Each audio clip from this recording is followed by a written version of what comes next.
Hey, what's going on, gang? This is Nate on the Stone, and welcome to the 27th episode of The Rolling Stone. You guys, I know, probably know the drill by now.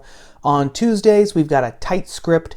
We stay focused on one topic, and there are cuts and post-production things that I put into the video to kind of spice it up a little bit. Here on Fridays, we throw those rules away. Not really a script. There are very few cuts, if any, and this is where I give my initial thoughts, opinions, and analysis about stories currently in the news. And the first story that we have for this 27th episode of The Rolling Stone takes us to West Palm Beach, Florida, where a 21-year-old man named Deandre Somerville, I think that's how you pronounce his first name, was sentenced to 10 days in jail without any previous criminal activity. Now, if you had read the stories in the mainstream media, the impression that you would have gotten was that he was sentenced to jail because he overslept his alarm. That's what all of the headlines put it at. I first read the story in the New York Times, and that's definitely what the headline implied, that this poor 21-year-old guy had been sentenced to jail just for oversleeping his alarm. It turns out that it was a little bit more than that, okay? He had been selected to be part of a 6-man jury in West Palm Beach, Florida. And he had overslept his alarm, which means that he had actually missed his jury duty. He was supposed to appear at the court at 9 a.m. He didn't do that. Furthermore, if you kept reading the stories, you would have found out that instead of calling the court and explaining the situation, he just went to work as usual. Didn't call the court, didn't even go to the court. What's more, by his own admittance, he actually turned off his phone so that the court could not contact him. And he did this, he says, very bluntly, he was scared of the consequences. He was like, oh gosh, I missed my court date. They're really gonna, bring down the hammer on me. I don't want to get into trouble. I don't want to, mess up my record. And so he just decided, if I stay quiet, if I don't do anything, you know what, this will all blow over. Well, as it turns out, a couple of weeks later, the court actually sent an officer to his grandparents' home. He lives with his grandparents. And he was just very forthright and honest with the officers on the advice of his grandmother, good grandmother that he has. And because of that, okay, the judge in this case, Judge John Castranicus, sentenced him to 10 days in jail for contempt of court. Now, what really made this story blow up, both in the mainstream media and amongst the ideologues on the left, is because Deandre Somerville happens to be black. He is a black 21-year-old man. So, just to give a few examples, Ilhan Omar on Twitter said, quote, "This judge put a young black man with no prior arrests in the system for, checks notes, oversleeping. We must reform our criminal justice system, which is designed to criminalize people of color." Chelsea Handler, who masquerades as a comedian, she recently released a documentary about white privilege in 21st century America on Netflix, which I believe, if I'm remembering right, has had very dismal reviews. I have not come across anyone who has seen it, who has actually 100% enjoyed it. But anyway, Chelsea Handler got into the festivities here. She said on Twitter, quote, 10 days. He's spending the same amount of time in jail that parents who committed college bribery are spending. Why? Because he's black, unquote. I mean, she raises kind of a legit point, the same amount of time in jail for missing jury duty as, for committing fraud. We could say that, there has to be some sort of, something's not quite kosher in the criminal justice system when that is allowed to happen. But again, he wasn't thrown in jail because he's black. He was thrown in jail because, by his own admittance, he didn't turn up for jury duty. And of course, our favorite here on the Stone, Alexandria Ocasio-Cortez, said on Twitter. Well, actually, she did one better. She didn't say really anything on Twitter about the case itself. She actually retweeted that tweet from Chelsea Handler, and then she said this. She said that this proves, okay, that we have to abolish the prison system because mass incarceration and the prison system is, quote, our American reality, a system whose logic evolved from the same lineage as Jim Crow, American apartheid, and slavery. Okay? Now, before I go any further, the ideologues on the left can sleep soundly in their beds, if any of them watch this video, knowing that Judge John Castranix actually rescinded his ruling and vacated the sentencing, okay? So Deandre Somerville is not going to spend any time in jail, and this isn't going to appear on his record whatsoever. And the reason why the judge did this, according to NBC News, is because he was, quote, extremely impressed with the young man's family support and changing character. The apology letter read by Mr. Somerville was moving, sincere, and heartfelt, Castranix said in his order, which was released Monday. I know he has been totally rehabilitated, unquote. Okay, so this would seem to put an end to the story, right? He missed his jury duty. He was sentenced to 10 days in jail for contempt of court. But then he read his apology letter to the court. The judge was so moved that he canceled the sentence and rescinded. He rescinded the ruling and vacated the sentence. So this is all. It's like poof, never happened because he was so impressed with this young man, so impressed with this young man's responsibility for taking responsibility for what he himself said was his own screw up. Okay? And that's really the point that I wanted to hone in on for this story. This because Deandre Somerville has to be commended. He really does. Not for missing jury duty and not trying, to sweep it all under the rug, but because when he was caught, he had the brass to actually take full responsibility for his actions. He said in the interview that was quoted in the New York Times and in other publications, he said, in hindsight, I shouldn't have done this. I shouldn't have just not gone to the court. I shouldn't have gone to work. I shouldn't have turned off my phone. I shouldn't have done any of this. I should have faced up, taken whatever consequences, gotten this all settled right when it happened. He is to be commended for his sense of responsibility, okay, for taking responsibility when he was caught, right? But the ideologues on the left, they're saying, no, this isn't your fault, Deandre. This isn't your fault at all. It doesn't matter that you overslept your alarm. Doesn't matter that you didn't go to court, didn't contact the court, made sure that the court couldn't contact you.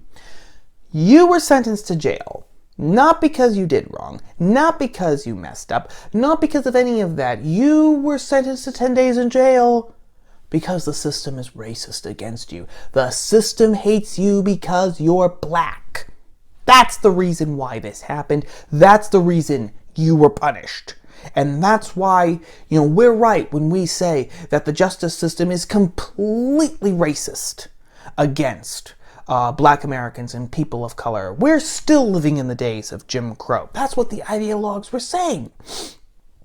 What they were trying to do in essence, when you get down to bedrock, what the left and the ideologues on the left were trying to do, they were trying to erase Deandre Somerville's responsibility. They were trying to take away his taking responsibility for his own actions. And I think that there is a very important lesson to be learned from this. Because for the last couple of weeks, the ideologues on the left, they've been running around positioning themselves as the champions, the protectors, the defenders of democracy. There are knights in shining armor. In fact, that's one of the whole reasons they say why they have to impeach Donald Trump. It's because they are protecting democracy. They're defending democracy. They're promoting democracy. Well, let's take a minute, okay, and forget about, the actual fact that the United States isn't a democracy. It's actually a republican system of government. Forget that for a second, okay? Let's say that they are 100% right and that the United States is a democracy. What is democracy? It's rule by the people. That means that eventually, inevitably, everything falls on the shoulders of us, the people, right? It's our responsibility at the end of the day for the kind of society we have, the kind of culture we have, the kind of government, and the kind of leaders that we have. It's all on us in a democracy where it's rule by the people, right? Well, you can't have a rule of the people if the people are not responsible. You can't do that. You have to be responsible for that system of government even to work, because if you don't take responsibility for your actions, if you try to cast your responsibility onto someone else or onto something else, circumstances, the system, I blame society, whatever, if you don't take responsibility, then you actually cannot govern yourself, because governing yourself means being able to, take the praise when it comes and to take the criticism and the punishments when you mess up. In the common sense world, even if we weren't a democracy, right? Or even if we didn't have democratic elements in our society, that would be called adulting, right? That's just what you do. That's what you're supposed to be taught when you're growing up, to take responsibility for your actions. And again, for a people that claims to be self-governing, it is not just necessary in the private life, it is vital in the public life. So these two things can't go together. You can't have a democracy while at the same time your leaders are basically making it easy to erase your personal responsibility. You can't have both. So, at the same time that the ideologues on the left are actually, branding themselves as the defenders of democracy, they are actually undermining that democracy by saying, no, you people, you don't have to be responsible for your actions. You're not responsible for your actions, because when bad things happen to you because of your actions, those bad things aren't happening to you because of your actions. They're happening to you because you're black, or you're a woman, or you're gay, or you're trans, or you're Hispanic, or whatever, minority group that you happen to be able to place yourself under. It's all because of that. So, in defending democracy, they are actually at the same time undermining democracy. That's story number one. Story number two, we're going to kind of continue this theme of responsibility and what you actually need for democratic government, or to have a democratic element in your government. You guys probably knew that it was in the cards. The NBA. Oh, lordy, the NBA. I have been thinking about this for a good chunk of time, I will admit. In case anyone didn't see or was a little hazy on the events, this past week, the general manager of the Houston Rockets basketball team, guy by the name of Daryl Morey, okay, he tweeted support out to the Hong Kong protesters. He said, "Fight for freedom, stand with Hong Kong." That's it. That's all he tweeted out, okay? That tweet has now been deleted, and the NBA has been scrambling ever since he tweeted that out to basically kiss up to the Chinese communists. It started when the Rockets owner, a guy named Tillman Fertitta, tweeted out, "Listen, Morey does not," his emphasis, "speak for the Houston Rockets. We are not," his emphasis again, "a political organization," unquote. Okay? Now, China then said in retaliation to what Daryl Morey had said, China severed all connections between them and the Houston Rockets. Okay? Said they won't air any Rockets games or anything else. Then, on October 7th, the NBA, they sent out an apology to the Chinese. They sent out an apology, okay? This is what their apology said. Morey's views, quote, have deeply offended many of our friends and fans in China, which is regrettable. While Daryl has made it clear that his tweet does not represent the Rockets or the NBA, the values of the league support individuals educating themselves and sharing their views on matters important to them. We have great respect for the history and culture of China and hope that sports and the NBA can be used as a unifying force to bridge cultural divides and bring people together, unquote. Now, that would be bad enough if they had just sent out, that apology, right? Because basically what they're doing in sending out this apology, they are saying that supporting the Hong Kong protesters, right? Pro-democracy protesters who are fighting against the tyranny of the Chinese Communist government in Beijing. They're saying, you can't do that. No, not when it comes to the bottom line, okay? Because the NBA has a lot of money involved in China. To give just one example, okay? This past July, China's Tencent company, they reached a 5-year, $1.5 billion deal with the NBA so that Tencent could remain the league's sole digital partner in China. Okay? The league was set to make $1.5 billion just on that one deal over 5 years, right?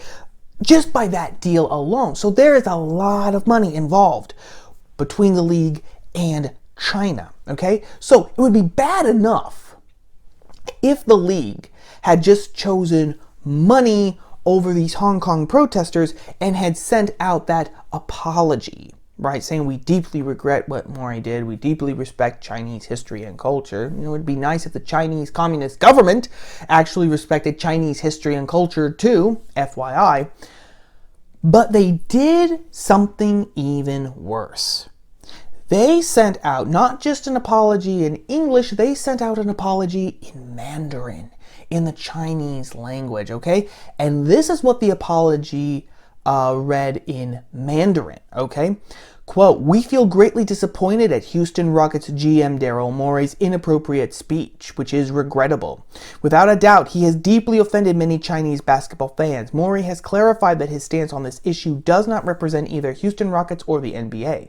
From NBA's perspective, people can be interested in different subjects and freely share their opinions. We take respecting Chinese history and culture as a serious matter. We also hope that sports and the NBA as a unified source of positive energy can continue to build bridges between countries and bring people together. Okay? Now, as the USA Today pointed out, the English apology is kind of a soft rebuke against Morey. It's really kind of bad, and please don't punish us, China, for this. We promise it won't happen again. And in the Mandarin apology, in the apology that was issued in the Chinese language of Mandarin, it is a full-on strong rebuke. We are greatly disappointed in Daryl Morey's inappropriate speech. Inappropriate speech. Standing up with people who are opposing tyranny is inappropriate speech. What do you know about that? Okay? And then, just to top it all off, it got even better. Okay? Because the Rockets, or the NBA is participating in an event actually in Tokyo as we speak, as of this recording. And a press wrangler for the NBA actually stopped the reporter asking players James Harden and Russell Westbrook about the Chinese debacle, right? The reporter was asking them, well, what do you think this is going to do between the NBA, the league, and the Chinese government? And this press wrangler for the NBA said, nope, inappropriate question. We're not taking questions about that. We're just taking questions specifically about basketball. And as people on Twitter were pointing out, the Chinese don't have to censor the press anymore. because the NBA will do it for them. And they'll be glad to do it for their Chinese overlords, okay? Now, this is the sort of story that just really gives you that metallic taste in your mouth. You know, that kind of taste in your mouth that you get right before you throw up. And when you get that feeling in your mouth, you know that you're going to throw up. That's what this story really does for me. Not just because it shows the people running the NBA, okay, are a bunch of spineless squishes, which is what they are. And not just because they've shown that they're going to put manna ahead of actual human beings, okay? It's not even about the hypocrisy. Mark Stein was talking about this on John Oakley's show, Canadian radio host. And, Mark Stein reminded people that the NBA was perfectly willing to boycott the state of North Carolina, right? When they said that, biological men have to use the men's restrooms and biological women have to use the women's restroom, something that 20 years ago you wouldn't have even had to make a law about because that was just common sense. Everyone knew that that's what you do. The NBA was perfectly willing to boycott the state of North Carolina for that. But when it comes to actual tyranny in China, because the Chinese are not just oppressing the people in Hong Kong, they're oppressing the Christian communities in China. There are, I believe, over 1 million Muslims in concentration camps and that are in the process of being re-educated by the Chinese as we speak right now. That's perfectly fine. Nothing to see here, folks. Because, we've got to make sure that sweet, sweet Chinese money keeps coming into our hands. That's not even the worst of it. The worst of it, in my opinion, is that this is defining courage down. That's what the end goal of this story is going to be. There's the old saying, in the land of the blind, the one-eyed man is king, right? Which basically, just means that and you don't have to be the best at something to be the best in a certain area, right? If no one can play the piano, right? And you can kind of, hit out Twinkle, Twinkle, Little Star. That means that you are a much better piano player compared to everyone else. Again, in a land of no piano players, the guy who can pick out Twinkle, Twinkle, Little Star, he is the musical maestro. Well, we could rearrange this saying specifically for this story. In the land of the spineless jellyfish squishes, the man with one vertebrae is king, right? Because compared to a spineless jellyfish, a guy who just has one vertebrae, or two or three, in that sense, even just an iota of courage, well, he's going to seem like he's George Washington, George Patton, John Paul Jones, and the entire Light Brigade all rolled into one. He's going to look like a total badass. The problem, though, is that he's not. He's not courageous. He's not really a brave man. He's brave compared to the people and the culture that he is in. But if you took that guy with 1, 2, or 3 vertebrae and you deposited him in a different period of time, let's say World War II, or let's say the time of westward expansion, or let's say the American Revolution, or let's say the Civil War, right? Or let's say the Crusades, or, the wars of religion, something like that. Something when actual raw courage was not only needed, but was lived and displayed. Well, then the guy with 1 or however many, vertebrae, he becomes the squish. Because now, compared and surrounded by men and women with actual full-blown, full-level courage, he's going to seem like, like a wuss. And that's what's going to happen, though, here. Because in a culture that actually, you know, where the NBA can get away with this. Now, to their credit, people on the right and on the left have actually come out and condemned, you know, the NBA. On the left, I know Beto O'Rourke and Julian Castro, and let's see who else. I know that there was someone else. Our old friend AOC. They have all actually come out and condemned the NBA for this. So that's good. But in a culture where the NBA can do this, you know, and they might get some mean tweets lobbed at them, but no one really, you know, no one is really, I don't feel any outrage over this, I guess. There aren't people just aghast that this actually happened in the land of the free and the home of the brave. When the culture allows a huge institution like the NBA, you know, to do this, to basically get away with this, then the people who are, you know, a little bit more courageous than they are, they're going to be taken as heroes. They're going to be, you know, uplifted on a pedestal as, you know, the modern incarnation of bravery. By golly, we should all be like them. Except the problem is, again, like I said, compared to actual real brave men and women, they aren't brave. So really, we are defining courage down. And that leads to the question from the first story. Can you actually defend democracy in a society where courage has been defined down? Because again, just like you need responsibility for a democratic government or a government with democratic elements in it, you need courage for that democratic element. You need courage to live by the truth. You need courage to actually speak the truth in the public square. You need to have the courage to actually sacrifice your own personal good or your own personal benefit for the truth, for the common good, for the greater good. You need that in any society, but especially, again, where the people supposedly are the rulers.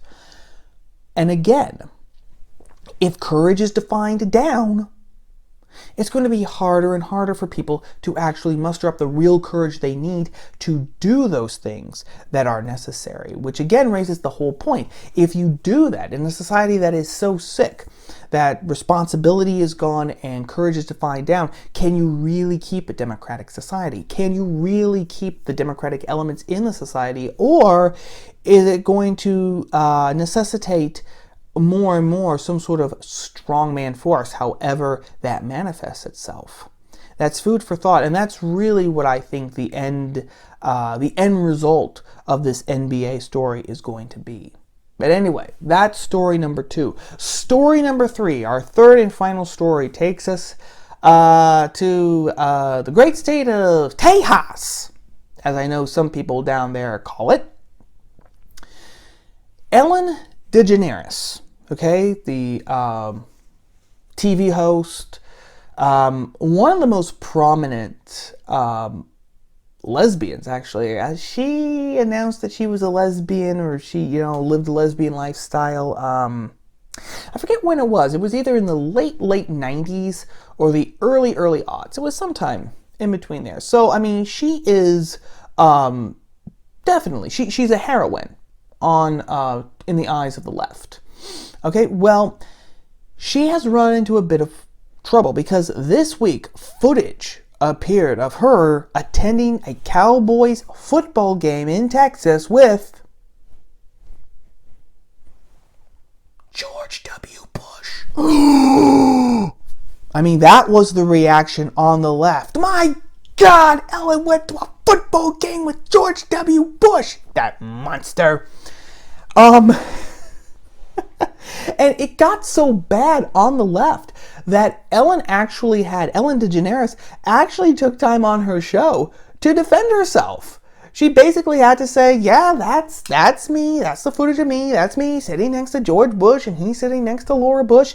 And she said, quote, you know, we're all different, and I think that we've forgotten that that's okay, that we're all different. Because her whole point was that, yeah, I'm friends with George W. Bush, and people have been asking me, you know, how can, you know, a progressive lesbian be friends with a former conservative white male president? Well, because you don't You don't have to, you don't have to just be friends with people who think like you. You can be friends with people with whom you disagree with politically. It's fine. It's cool. Now, a lot of people I saw were actually, praising Ellen, saying, oh my gosh, this is so great. This is so heartwarming. We need more of this.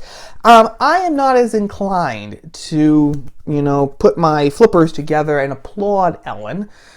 Because this is also the same woman, as Tim Cook pointed out on Twitter, who, I think it was in 2017, actively said on her show that she would never, ever in 100,000 years have Trump on her show because of their political differences. So it's kind of like, I sense a little double standard here with DeGeneres, okay? But never mind about that. The important thing is that the left wasn't having any of this explanation from DeGeneres. Mark Ruffalo, the unincredible Hulk, especially in that last movie, Professor Hulk was one of the lamest things in what I personally considered a very lame movie. He took to Twitter and he said, quote, "Sorry, until George W. Bush is brought to justice for the crimes of the Iraq War, including American-led torture, Iraqi deaths, and the displacement and the deep scars, emotional and otherwise, inflicted on our military that served his folly, we can't even begin to talk about kindness," unquote. And a lot of people, agreed with that. And one of the people who agreed with that sentiment was Teen Vogue. Right? The great sellers of sex magic and anal sex, they completely agreed with Mark Ruffalo's sentiments. One of their writers, Lucy Diavolo, okay? She said that Ellen being friends with George W. Bush, this is actually an example of what she termed assimilation politics, right? Assimilation politics, which she explained was like, even though Ellen is a lesbian progressive, and she said, Ellen is a progressive lesbian, George W. Bush is a former conservative president, but they can both be friends because they're both part of the elite. And the elite looks after themselves. And they were saying, how can Ellen has basically betrayed the LGBT community because Bush was the one, who wanted to pass a constitutional amendment defining marriages between one man and one woman, and all of these, terrible, horrible, Christian evangelical things that George W. Bush wanted to do when he was president. So basically saying that by assimilating, right, into the power structures, Ellen was betraying her community, betraying her tribe, betraying her people, right? And she went further. This Lucy Diavolo went further. She said that this was an example of assimilation politics taking precedence over liberation politics. Now, what the hell is that? Well, she went on and she explained liberation politics is, quote, an acknowledgement that being a part of a broken system isn't the same thing as being freed from it. It's a tension embodied within the LGBTQ movement by this year's Queer Liberation March in New York City, where thousands took to the streets in a rebuke of what they saw as mainstream pride's ties to corporations and police. Real social progress takes a balance between these things, with assimilation often making day-to-day life easier, but liberation offering the possibility to address problems instead of their symptoms, unquote. The problem that I have with this analysis, Lucy Diavolo and Teen Vogue's assessment of this friendship between Ellen DeGeneres and George W. Bush, and the balancing act that you need between what they term assimilation politics and liberation politics. My problem with it is that it's too cowardly, and it's too cowardly on two fronts. On the first place, it doesn't have the guts to acknowledge that in order to actually change people's minds, you actually need to tolerate them and be friends with them, because only when you actually have some level of tolerance, some level of understanding between individuals, groups, peoples, that's the only way that debate and argument can actually happen. And minds are only going to really be changed through debate and through argument. They're not going to be changed by kabuki theater out on the streets. They're not going to be changed by protests or anything like that. They're only going to be changed, right, by having people's hearts and minds touched. That's the only way. But that takes guts. That actually takes guts, because that means that you actually have to tolerate people who think differently from you. So that's the first way that it's cowardly. The second way, it even wusses out on the so-called revolutionary principle of liberation politics, right? If the system is so bad that you can't just live day to day in it, but you have to address the deep structural problems in it through liberation politics, really what you seem to be saying, what my old ears here are hearing, is that you have to have some level of revolution against the system. Right? Because if things are so bad that we can't just live day by day and, live and let bygones be bygones, then what you're saying is that society is so screwed up that it needs a massive transformation. What that means, what that requires, is some level of revolution. Not necessarily violent, but some level of revolution. But this piece is so gutless that it can't even come out and say that. Instead, it says, well, we have to have some sort of a balance between living day to day and making day to day life easier, but also addressing the problems and addressing the actual problems and not just the symptoms. Okay? It's completely gutless, and it is completely cowardly. If the system is so bad that you can't live day to day, then by God, have the guts and call for revolution. Say, we need to change the system. By any means necessary, because people's lives are on the line. Or have the guts to say that we need to actually tolerate and understand people to a degree so that we can actually debate them, argue with them, and change their hearts and minds. But you can't try to have this wishy-washy both way. And it really shows, at least in some quarters, this tension within the left, okay? The left isn't going to eat itself. I see that so many times, on social media, that, oh my gosh, the left is eating itself. It's wonderful. All we have to do is sit back and eat popcorn. People have been saying that for decades. It's not going to happen. But there definitely is a tension within the left. And the left right now is going through this this evolution, as it were, where it is figuring out who is going to be on top, who is going to be on the bottom. They're figuring out their new hierarchy, okay, based on intersectionalism, gay rights, Muslims, basically minorities in general. That's what's happening here. And another reason, maybe directly calling for revolution is too much work, both for the people writing at Teen Vogue and for the teens whom they're writing for. It's much easier just to sell them anal sex, much, much easier. But anyway, that brings us to a close for this video of the Rolling Stone. So, as I usually do at the end of these videos, I will say happy Friday, take care of yourselves, have a great weekend, and I will see you on Tuesday. Ciao.